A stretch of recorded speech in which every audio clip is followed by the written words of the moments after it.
noches a todos.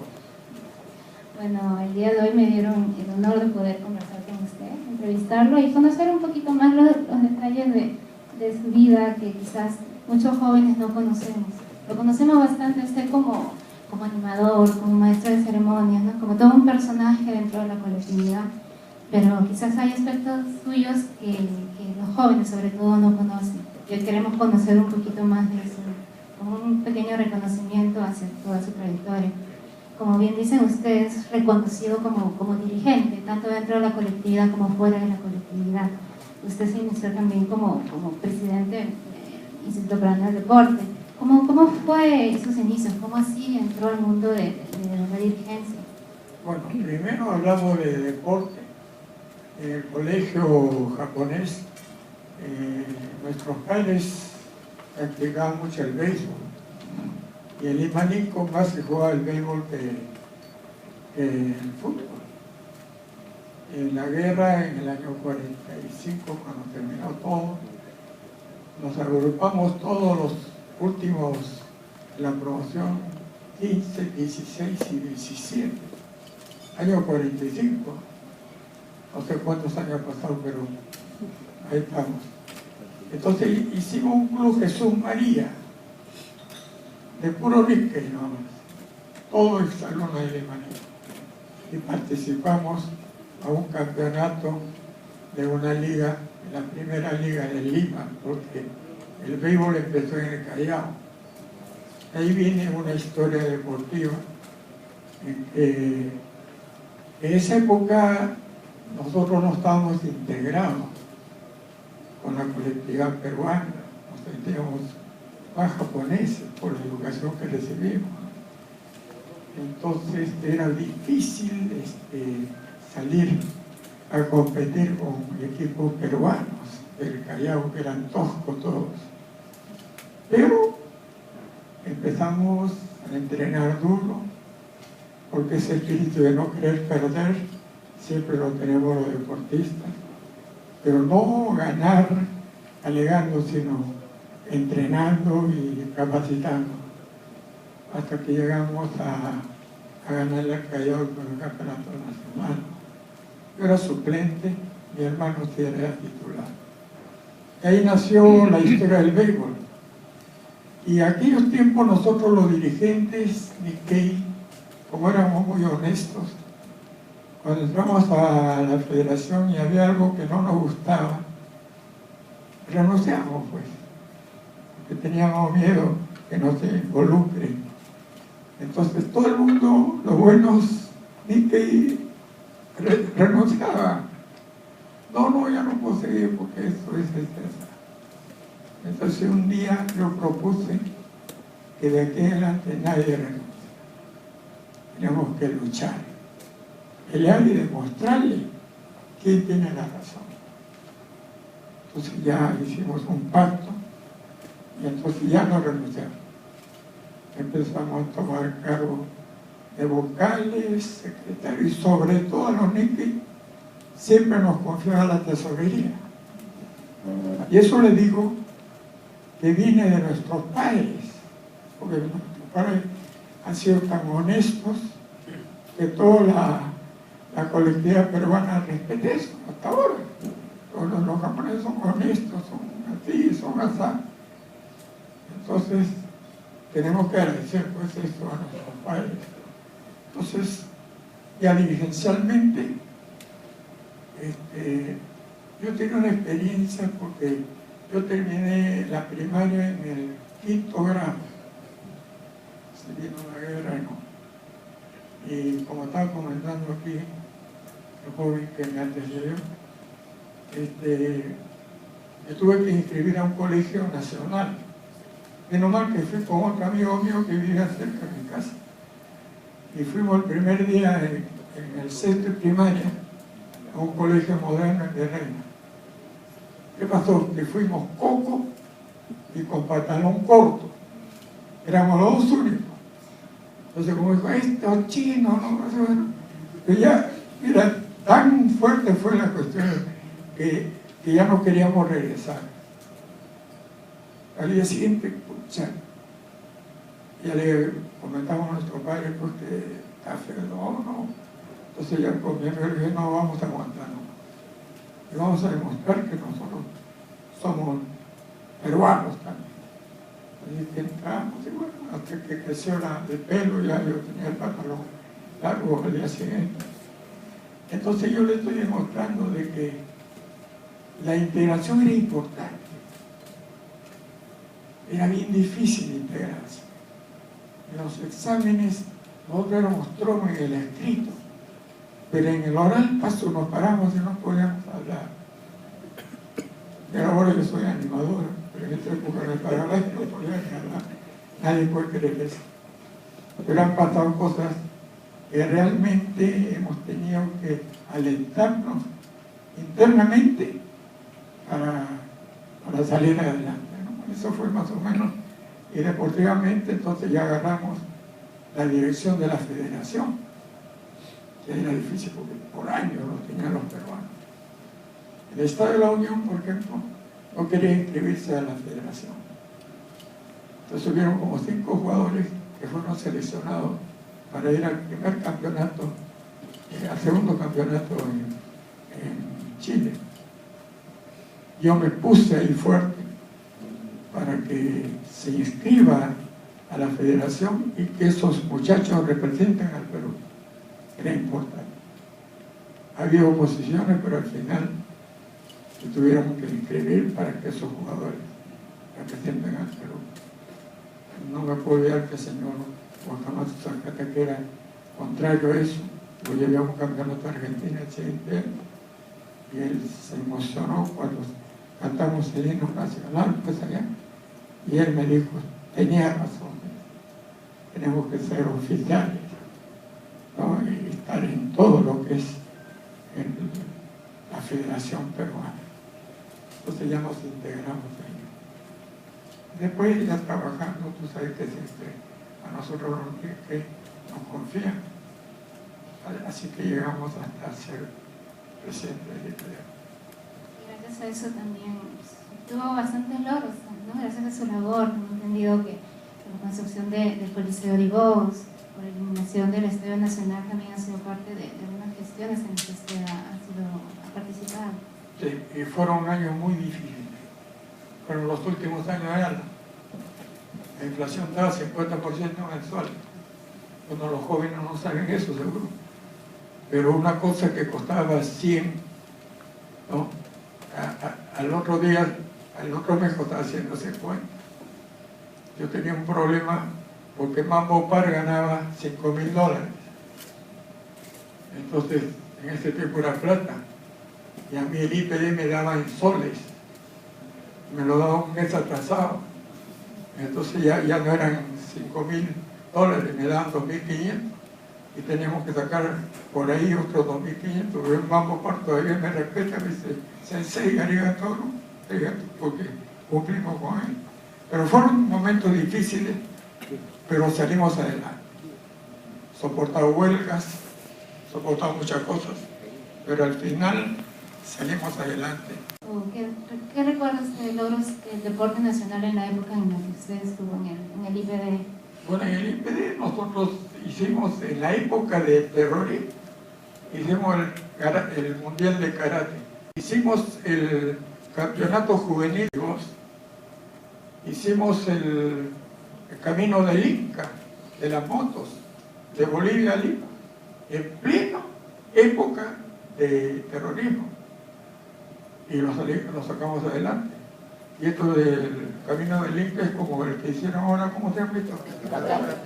Sí, pues, pero en ese tiempo no salíamos en la televisión. Y encima me gané un juicio, porque entraron como 150 o 200 motocicletas. Hicimos el trámite que entre para que se vayan ahí, y como 100 se quedaron. Y querían que yo me había agarrado los 100. Me metí a un juicio, pero salimos también tranquilos. Era el vóley. ¿Ah? El vóley de Seúl. Ah, el vóley, sí. Y en Seúl, en mi presidencia, fuimos segundo en el mundial. Fue una cosa increíble. Mayores logros. Sí, las chicas, por ejemplo, vinieron acá, no sabíamos cómo premiarlos, una casa y un auto, ¿no? Pero después vinimos en el Estadio Nacional, lo recibimos todo, y lo único que me pidieron al final, me dijo, don Gerardo, déjenos libres para ir a Italia como profesional. Le pagan de 30.000 a 50.000 dólares. Nosotros le dimos por un año y se quedaron como 5, ahí se vino abajo el vuelo. Claro, sí, sí. Ha habido un momento muy, muy importante en el deporte peruano. ¿Y usted como deportista, usted jugaba béisbol? Sí, yo empecé en el 45. En el 57 fue el primer campeonato sudamericano en Brasil, en su historia. Fuimos 3 equipos, Brasil, Argentina y Perú. Le ganamos a Argentina, medalla de plata. A los 2 años en Santiago, 59, los argentinos vinieron, y los argentinos eran níquel, 12 níquel. Nosotros éramos 9 níquel. Brasil eran 19 níquel. O sea que todo el béisbol era japonesa, pues, ¿no? Entonces ellos querían, no, ahora sí le vamos a ganar a ustedes.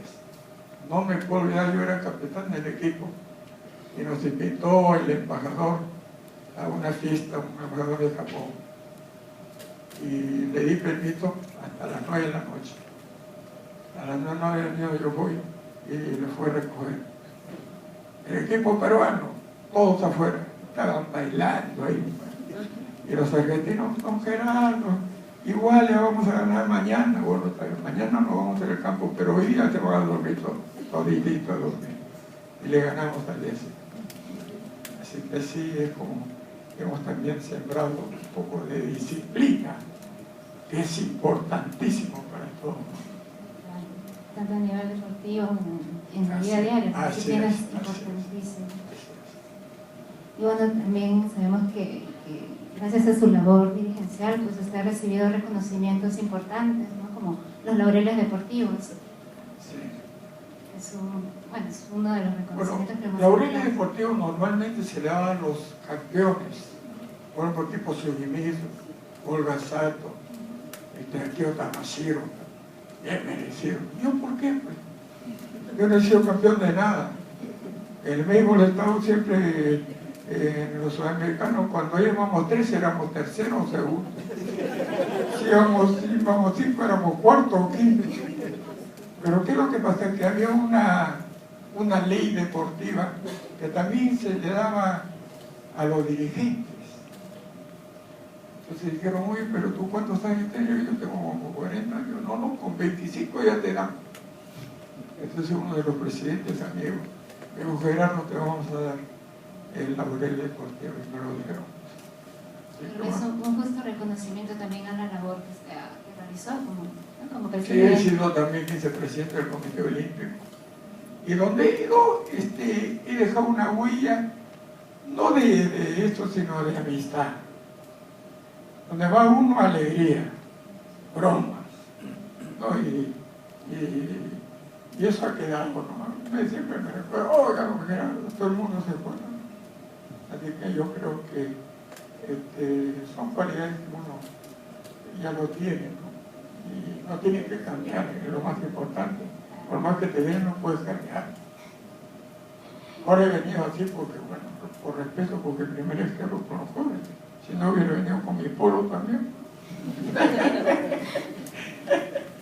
Dentro de la colectividad Nikkei también es bastante reconocido por su labor. ¿Cómo fue que se inició dentro de la colectividad? Creo que empezó dentro de la Sociedad Central Japonesa. Sí. ¿Cómo así lo llamaron? Para Me llamó el señor Yamakawa a que venga acá. Yo en ese tiempo no quería mucho estar en la colectividad Nikkei. Más estaba en la integración, de estar con los peruanos, demostrarle a los peruanos que nosotros los Nikkei somos buenos. Y he sido del Colegio San Antonio, de los padres de familia, y se convencieron todos, los directivos, el director, todos, que nosotros los Nikkei sí somos personas que pueden confiar. Entonces yo estaba en esa labor más de integración, que es importante. Y me llamó el señor Macaba y, Gerardo, tiene que venir a ayudar. No, yo estoy ocupado con el béisbol, pero ya bueno, tuve que venir. Y mi primera experiencia cuando llegué, vi que los padres eran muy trabajadores, honestos, y hicieron esto. No sé si ustedes conocen la historia de esto. A los colegios japoneses, en el tiempo de guerra, le quitó el gobierno todos los colegios, no solamente el Imanico. El Imanico era 30.000 metros, pero todos los colegios de la provincia también le quitaron. En la época de Belaúnde, el señor Belaúnde nos devolvió este terreno de 10.000 metros por todos los colegios que habían con la guerra. Entonces nuestros padres recibieron y empezaron a construirlo así mismo. Y se reunían acá, tenían su casa de té dentro de una oficina, dentro del esto. Y realmente yo veía un trabajo ahí. Y ellos, ¿cuál era su esto? Al año una vez pedían donaciones. Iban un grupo de a 12, una lista, tanto. Ese era todo su ingreso. No habían actividades. Entonces, entré ahí y me querían poner de frente vicepresidente. No, les dije yo, yo quiero aprender acá. Y estuve muchos años. Y en esa época había un señor Macada, que es el que hacía todo, el secretario general y el que armaba todo. Entonces lo fuimos cambiando un poco la idea a él, no a la gente. No, esto no hay que hacerlo así, hay que hacerlo así. Vamos a seguir con la selección de los 16. Entonces en ese tiempo estaba un embajador Noda, muy buena persona, el embajador. Y antes de irse nos llamó a nosotros los 16. Nos dijo: Maruy, ya es tiempo de que ustedes entren a la asociación. Pero en ese tiempo se llamaba Sociedad Central Japonesa. Entonces le dije: nosotros no somos japoneses. Entonces tendría que cambiar el nombre. Y él ahí mismo gestionó y cambió con la Asociación Peruana Japonesa. Entonces ya pudimos entrar. Y ahí ingresé yo acá. Y estuve al lado de los 16, hasta que por primera vez, bueno, he tenido algunas anécdotas muy interesantes, pero por primera vez en los festejos 90 aniversario, lo llamaron por los 16, ¿no? Porque dominaban acá. Bueno, dice: este festejo le vamos a responsabilizar a usted, los 16. Bueno, pues ya era una orden. Entonces ya dijimos ya, y fuimos a hacer unas preguntas a los que habían organizado los 80 años, todo, pero como ustedes no dicen que son más capacitados que nosotros los estos, que tienen más estudios, ¿por qué no lo hacen? Pues su madre ya nos juntamos, oye, tenemos que hacerlo bien porque si no nos van a caer, y empezamos a trabajar. 200 miembros para el 90 aniversario. Para mí el centenario fue mejor, pero en el fondo para mí el 90 fue un reto, que le demostramos a nuestros padres que sí valíamos algo, Usted le dio la responsabilidad del 90 aniversario y también del centenario, ¿no? Y son actividades bastante grandes, como dice usted, todo un reto. ¿Qué recuerdos de la organización de esas actividades? Bueno, mira, yo tengo 29 años acá.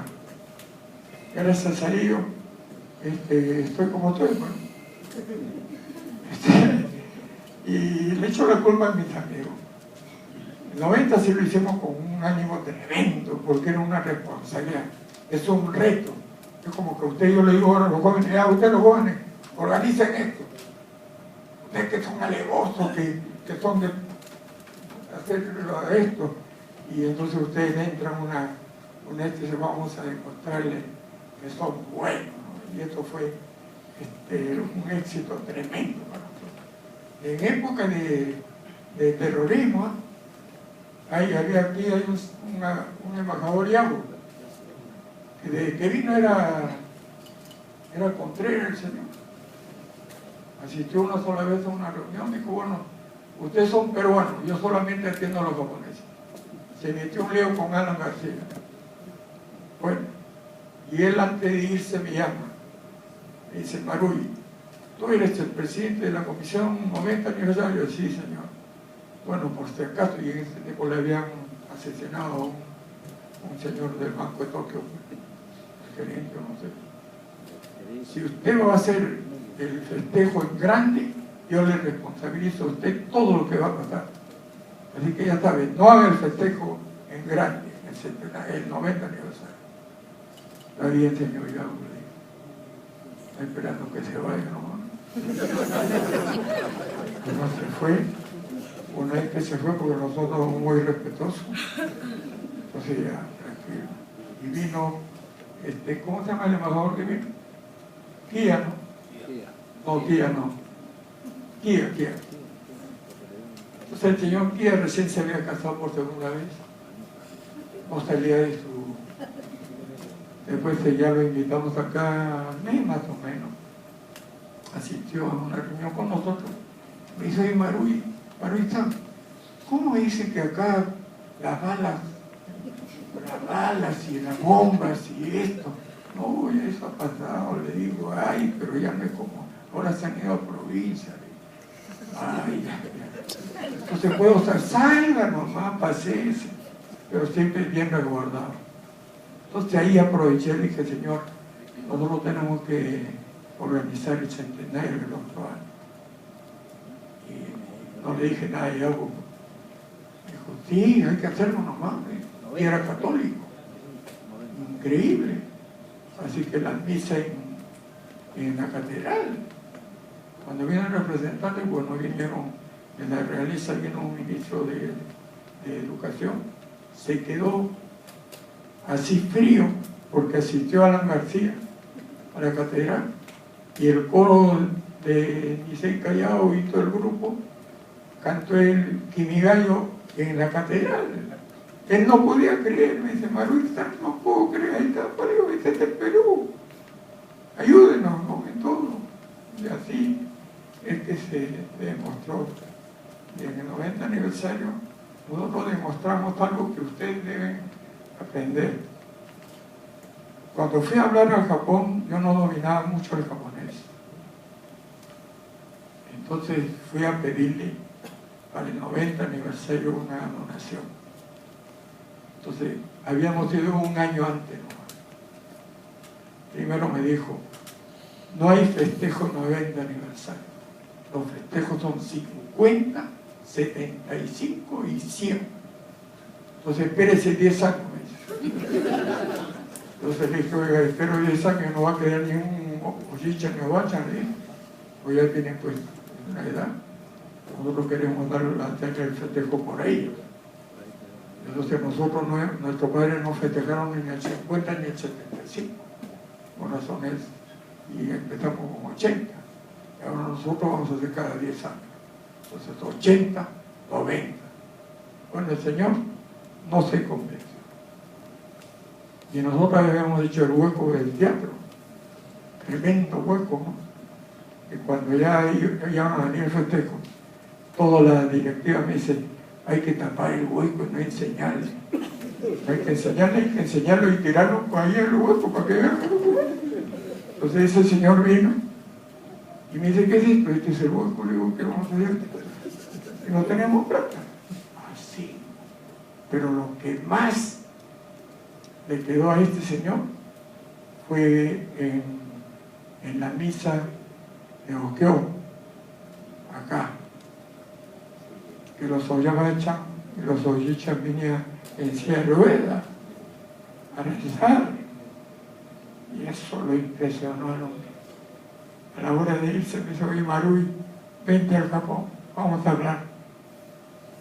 Así que fuimos y se impresionó, caramba, ustedes cómo tienen la costumbre antigua, dice.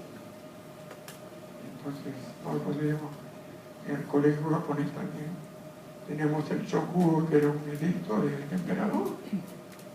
Cantábamos el audio de Matotoshi, que era de agradecimiento a nuestros profesores. Usted quedó frío, ¿no? y me abrió las puertas. Lo voy a ayudar. Por eso por mucho respeto.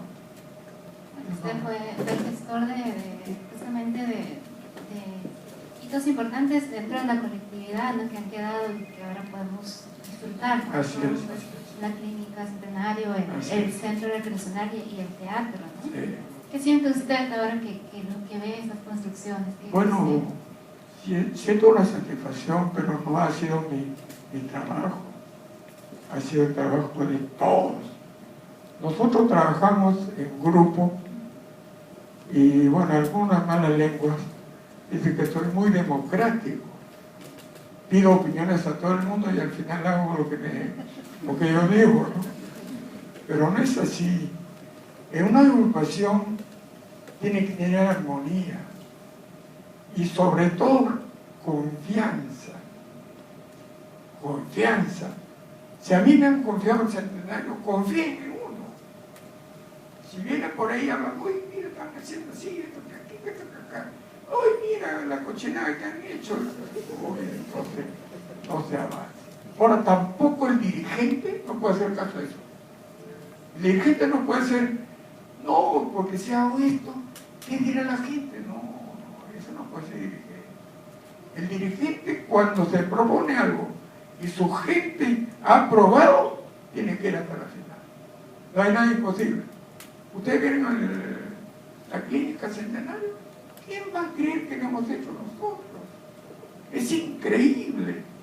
Pero el entusiasmo del momento y ese deseo de decir lo mejor, nosotros cumplimos con lo que nos dan, la donación.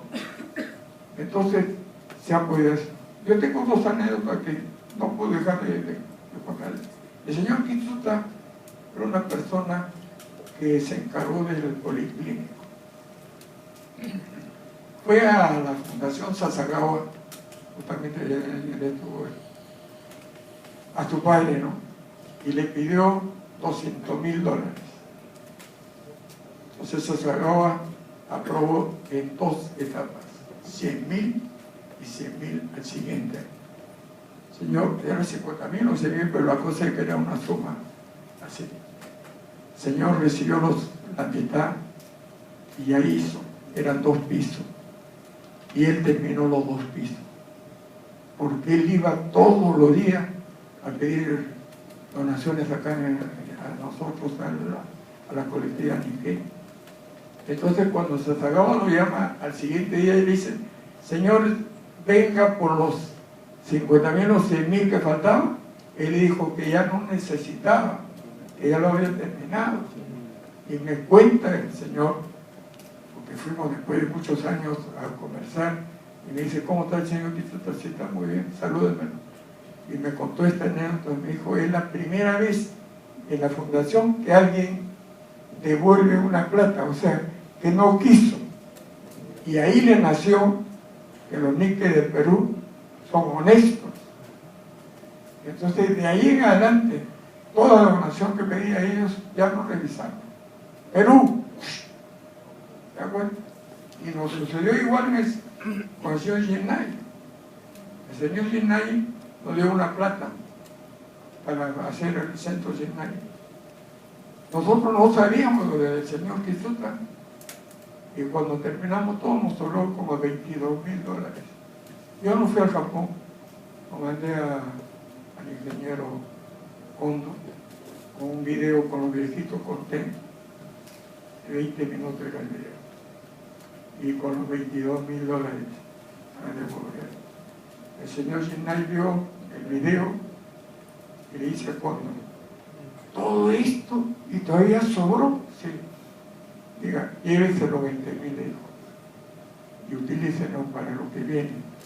Y encima nos dio $100,000 de premio. Yo creí que era 50,000 para Kondo y 50,000 para mí.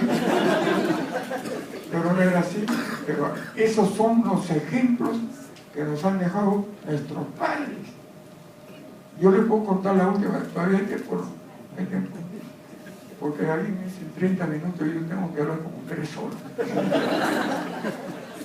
La otra es importantísimo de Yaica.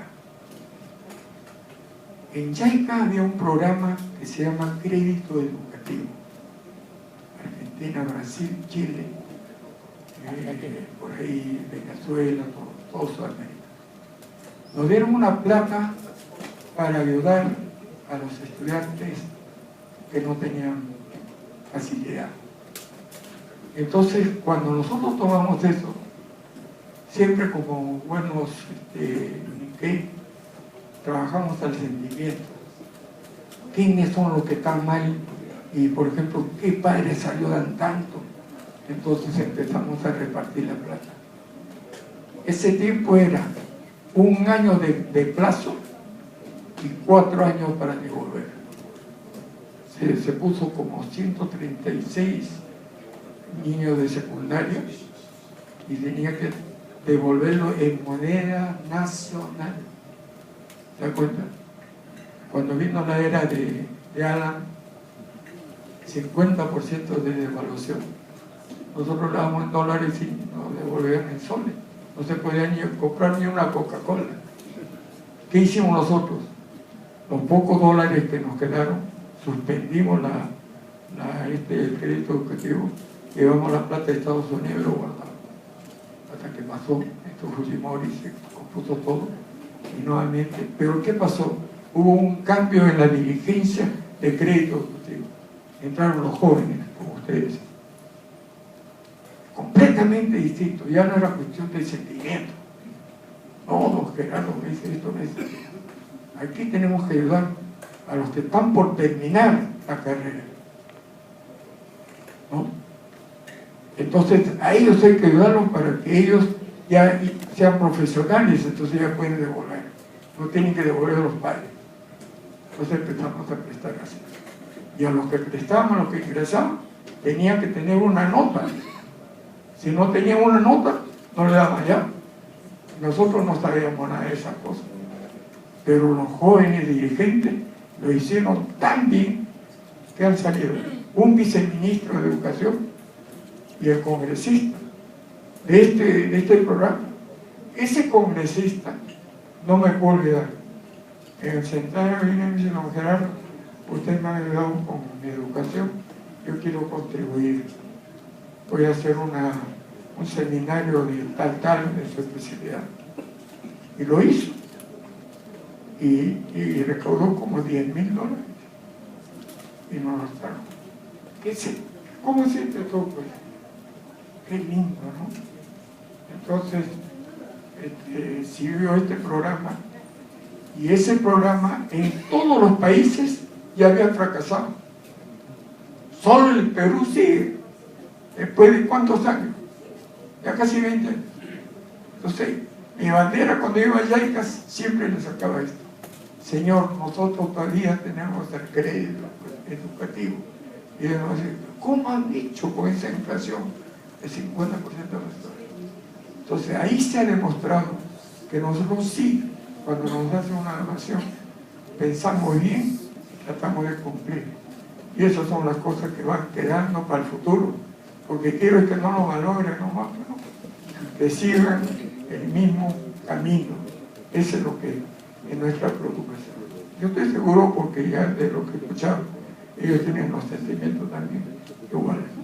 Claro, como dice usted, es cuestión de mantener lo que hemos aprendido de nuestros abuelos, ¿no? El ejemplo de honestidad, es tratar de mantenerlo vivo, ¿no? Y bueno, usted es un ejemplo de todo eso, ¿no? Y un ejemplo que nos sirve a nosotros como jóvenes también, ¿no? Un ejemplo a imitar, que es justamente el tipo de liderazgo que le permite ser un soñador, como decía el video, un soñador, pero no quedarse en solo soñar, sino llevar a la realidad todo lo que uno se propone y lograr grandes cosas, como son todo lo que se ha logrado y que ahora queda para nosotros y queda para los que vienen, ¿no?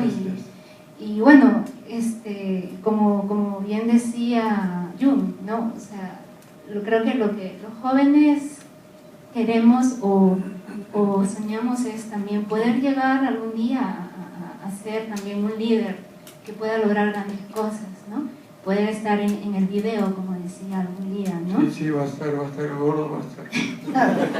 Ya con lo que he hecho y se ha emocionado, ya yo soy rápido, yo miro y digo ya. El que no se emociona viendo ese video, realmente no es el tipo que va. Estos videos tienen que emocionar. El arigato es cancha, bueno, es cancha. Pero la otra más importante es el on. En Japón, no sé por qué no lo han puesto en esto, el on.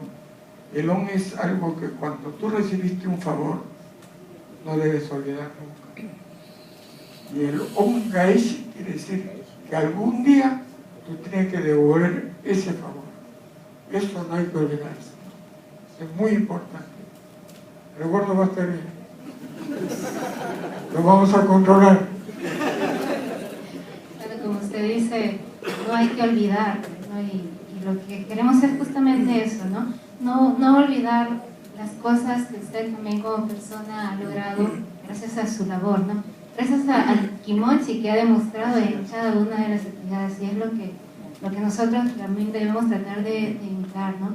Poner ese kimochi en cada una de las cosas que hacemos, en cada uno de los proyectos que emprendemos, y asumir los retos grandes, ¿no? Estoy seguro de que los jóvenes que están acá pues asumirán el reto de conducir en un futuro el 150 aniversario de migración, y teniendo presente el recuerdo del trabajo que usted hizo, ¿no?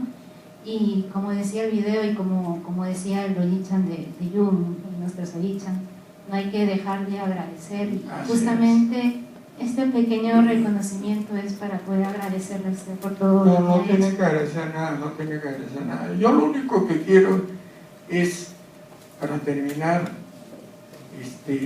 también he aprendido porque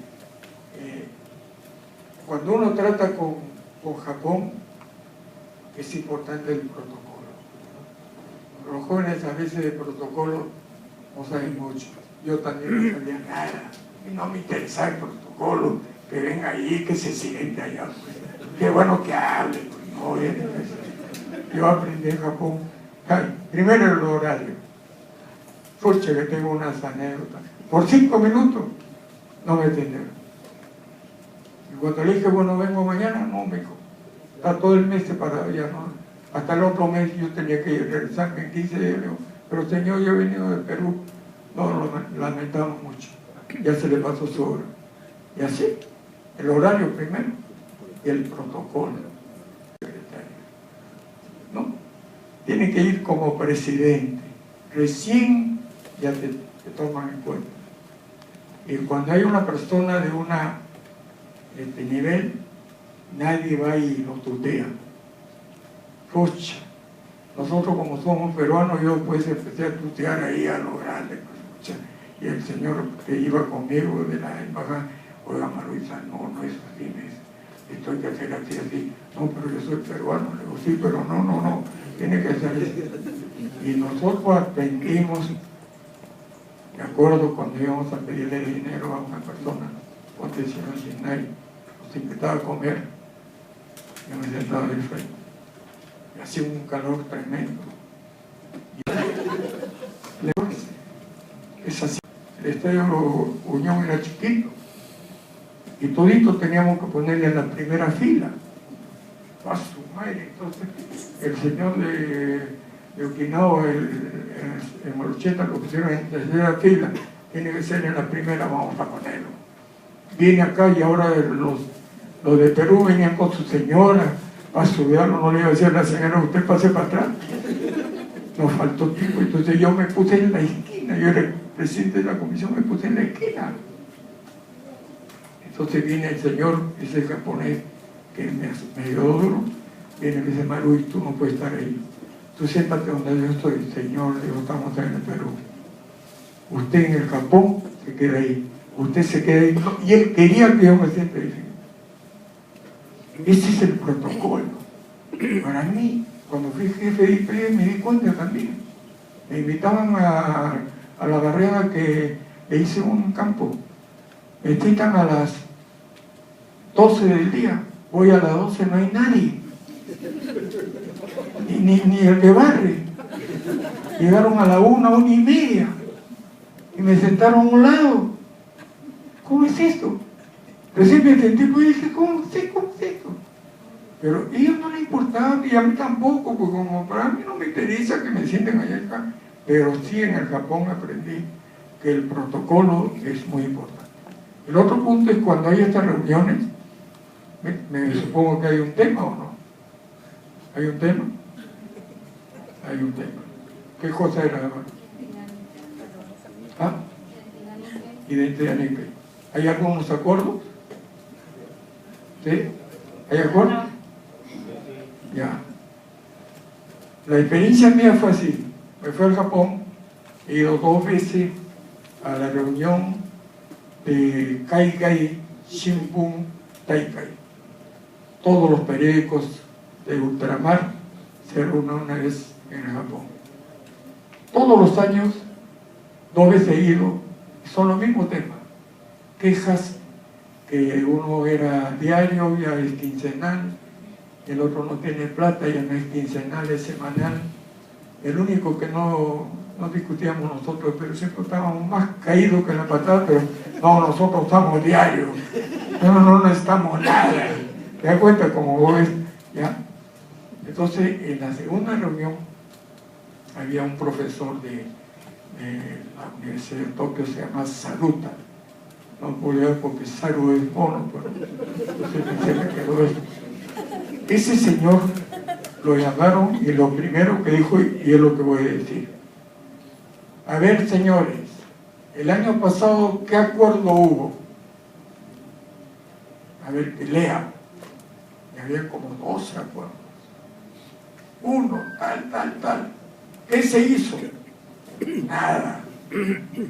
Acuerdo número 2, que los periódicos de tal, de ultramar, sean así. ¿Se hizo? No se hizo. Total de 12, habían 3 cosas que más o menos se hizo y el resto no se hizo nada. Entonces él dijo, siempre en estas reuniones se discuten casos y se acuerdan, pero no se... No. Entonces yo también regresé acá, hice lo mismo. Congreso tal, dijo tal, y aquí se hizo nada. Entonces lo que hay que hacer siempre es cuando se acuerda algo, hay que hacer el seguimiento. Hay que poner las condiciones. Si aquí había un acuerdo de tal, 5 jóvenes o 6, ellos se van a acordar de que eso se haga realidad. Y en la siguiente, tiene que informar eso. Y no esperar un año, reunirse más y decir, oye, ese asunto, ¿cómo hacemos? Hay que hacer así, aunque se hagan algo. Y digan, bueno, nos hemos esforzado, pero no se ha podido. Entonces, ¿qué? Hay que cambiar el sistema. No se puede, ese sistema no camina. Y eso es lo que hay que hacer. No es cuestión de reunirnos, pasar unos buenos ratos, qué lindo, ay, sí, hay que hacer así, 3 horas por los niños, 3, sí, después ya, todo el año, hasta que venga nuevamente así. No, hay que, los acuerdos, hay que hacerle un seguimiento. Ya cuando tengan algún proyecto, aunque sea chico, porque siempre en las reuniones se hacen proyectos. En los proyectos tengo una experiencia tremenda, porque nosotros antes pedíamos la plata, queremos tal, y entonces te decían, no hay. El proyecto primero tiene que explicarse por qué pedimos eso,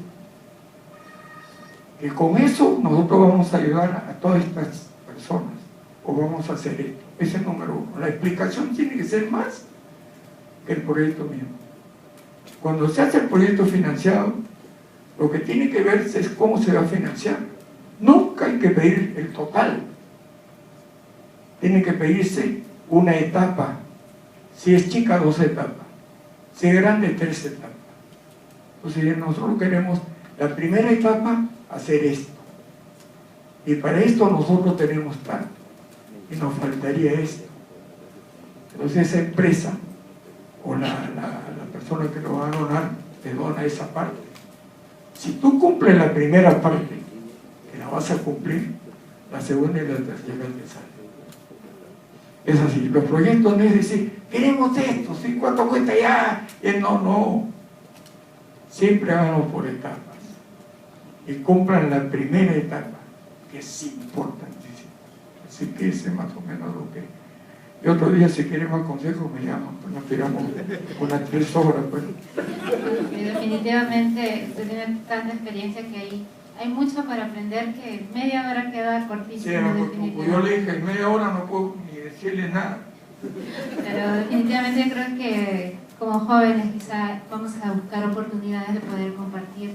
Y bueno, el día de hoy, ya terminando esta pequeña entrevista, y simplemente recalcarle el reconocimiento de parte nuestra por la labor que ha realizado dentro de la colectividad y fuera también, por todos los logros obtenidos, por el trabajo duro que ha hecho y que nos sirve a nosotros como ejemplo, ¿no? Y el agradecimiento de parte nuestra por toda esa labor. No tiene nada que agradecer, normalmente no me llaman, pues. Esta vez me llamaron hace la semana que tiene que hablar. Yo creí que era esto del grupo de unión, pues, de los chibolitos.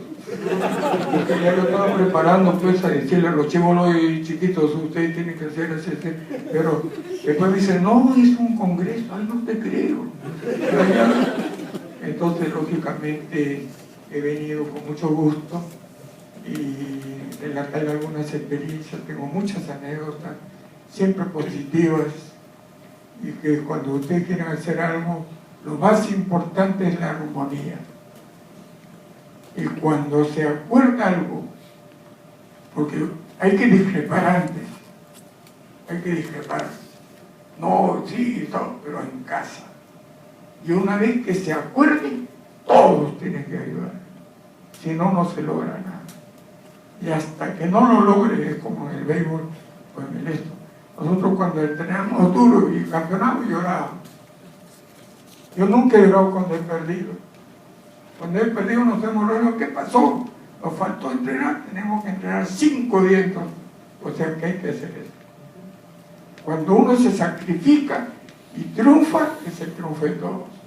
Y lo lindo es cuando sale un proyecto y ustedes han trabajado duro, van a sentir una satisfacción que todos lo van a sentir, el que trabajó más, el que trabajó menos, pero eso es lo lindo de la agrupación. Así que les recomiendo que ustedes que son jóvenes, sé que es difícil porque hay que estudiar, después viene el trabajo, pero siempre en agrupaciones tenga un lema también, un tema, y traten de no hacer obras tan grandes, simples, pero que sean a favor de la comunidad. Eso es lo que le recomiendo y le agradezco mucho la entrevista que me ha hecho. Gracias.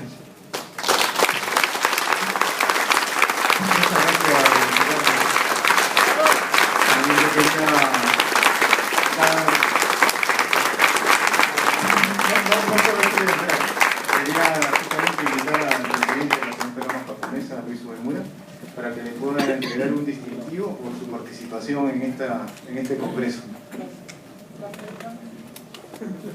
Me había olvidado hablar del presidente que es de la 3ª generación.